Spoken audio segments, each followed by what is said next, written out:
বাড়ির সবাই ঠিক আছে তো? মানে হ্যাঁ, এখন অব্দি কিচ্ছু হয়, কিন্তু ওদের কতক্ষণ ইচ্ছে ইচ্ছে সারাক্ষণ বাবাই করছে। ওইটুকুনি একটা মেয়েকে আমি কি বোঝাই বলো তো? বাবা মা কর্তা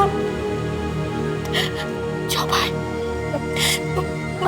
সবাই ছোটাছুটি করছে তোমাকে এখান থেকে বের করবে বলে। এরম যদি চলতে থাকে সৌরভ, আমরা সকলে শেষ হয়ে যাব, আমরা শেষ হয়ে যাবো সৌরভ। এভাবে তোমাকে আজতে আটকে থাকবো, দরকার হলে সারা জীবন থাকবো আমি।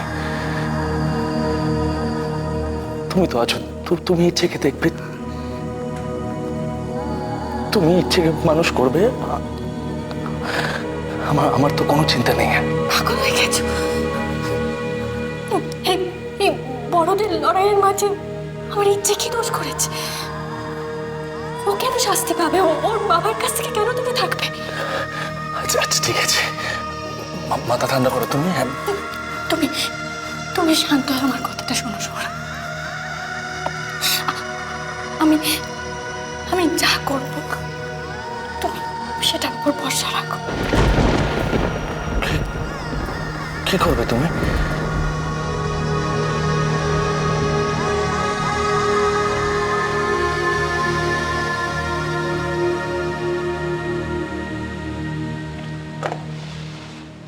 দেখো, জীবনটা অনেক বড়, কোনো না কোনো সময় আমরা এক হব, কিন্তু আমাকে একটা চেষ্টা করতে দাও লক্ষ্মীটি।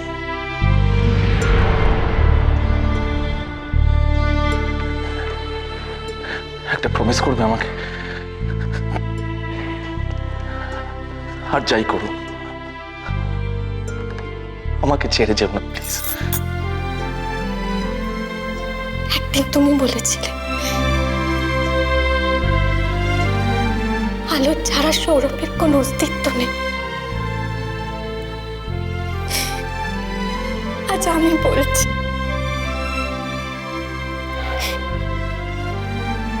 সৌরভ ছাড়া আলোর কোনো অস্তিত্বই নেই। বাকি কি ঘটলো না ঘটলো তাতে কি এসে যায় বলো?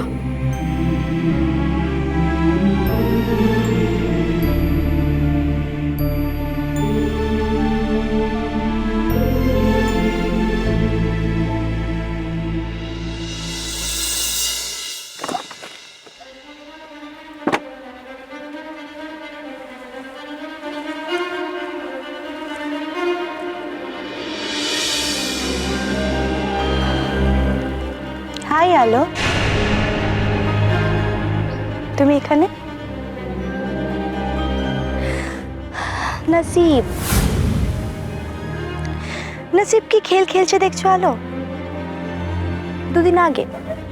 দুদিন আগেও আমরা এরকম মুখোমুখি দাঁড়িয়েছিলাম, তখন তুমি জিতছিলে আলো আর আমি হেরে যাচ্ছিলাম। আর এখন আবার আমরা এরকম মুখোমুখি দাঁড়িয়ে, এখন তুমি হেরে যাচ্ছ আলো আর আমি জিতে যাচ্ছি।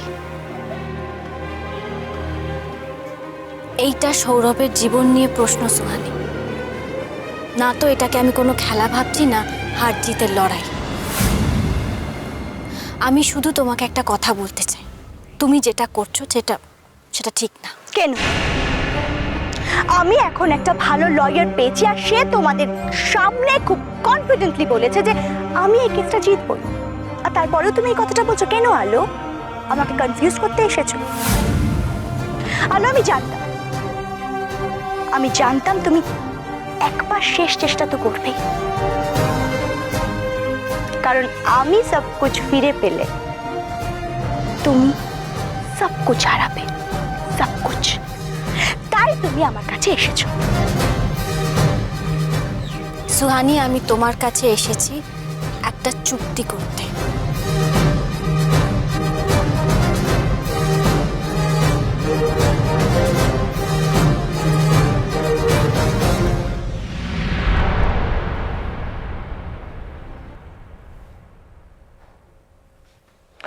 দেখো বাবা, এখনই হাল ছেড়ে দিলে কিন্তু হবে না।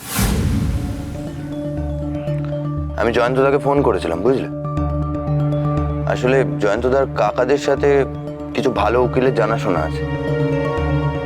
মোদ্দা কথা হচ্ছে, ওই সুহানি শর্মাকে কিছুতেই এই কেসটা জিততে দেওয়া যাবে না, ব্যাস। তুই জয়ন্তরে ফোন করতে গেলি কেন? হ্যাঁ, আরে সে যা করছে তারপর তো আর। আমি বুঝেছি, কিন্তু এরকম একটা পরিস্থিতিতে সবাই তো নিজের মতো রিয়াক্ট করবে, সেটা স্বাভাবিক। সেটা ধরে বসে থাকবো? আর আমার মনে হয় যে এরকম একটা দুর্দিনে জয়ন্তদা দেখবে তুমি বেশি দিন আমাদের থেকে দূরে থাকতে পারবে না। তুই থামদে। সত্যি আর থাকতে পারলাম না বাবা। সৌগত, আমি রণজয় কাকাকে একেবারে সঙ্গে করেই এনেছি। কাকাবাবু আসুন।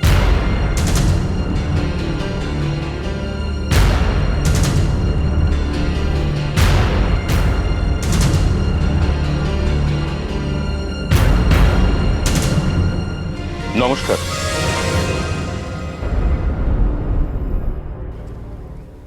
আমরা কেউই একে অপরের শত্রু নই সুহানি, কিন্তু পরিস্থিতি এখন যা হয়েছে তাতে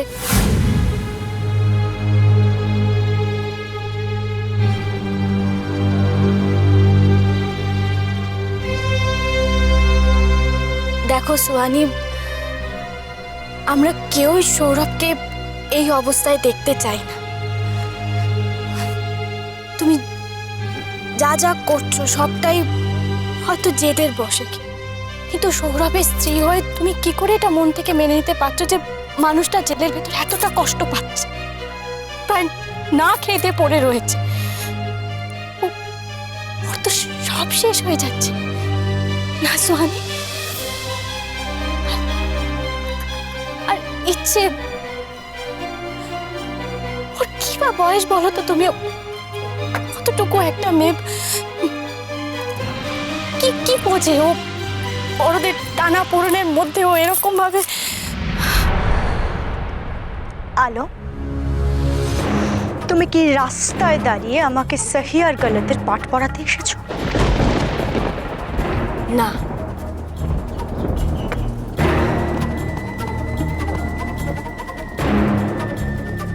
ঠিক না ভুল এই বিচার তুমি করবে সুহানি।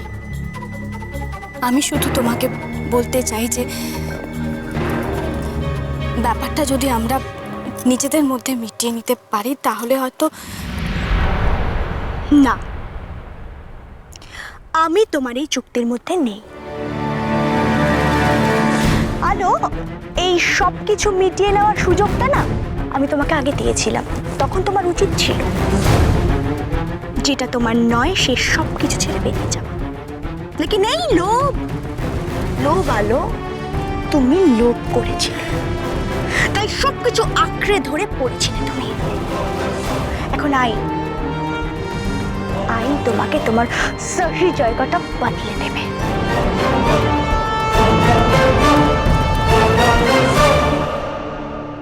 সৌরভের লিগ্যাল ওয়াইফ হিসেবে, ইচ্ছের মা হিসেবে আমিও বাড়িতে থাকবো। এই সব কিছু হবে সুহানি। আমি শুধু চেয়েছিলাম এসবের মাঝে যাতে যাতে কোর্ট কাচারি না করে নিজেদের মধ্যে সবকিছু মিটিয়ে নেওয়া যায়। এসব কাদা ছেটাছেটি করে কোর্ট হয়তো তোমাকে সৌরভের বউ হিসেবে মেনে নেবে, তো সৌরভ কি তোমাকে মন থেকে মেনে নিতে পারবে? ওর তো বারবার মনে হবে যে ওকে আর ওর পরিবারকে এই সব কিছুর জন্য কতটা হেনস্থা হতে হয়েছে।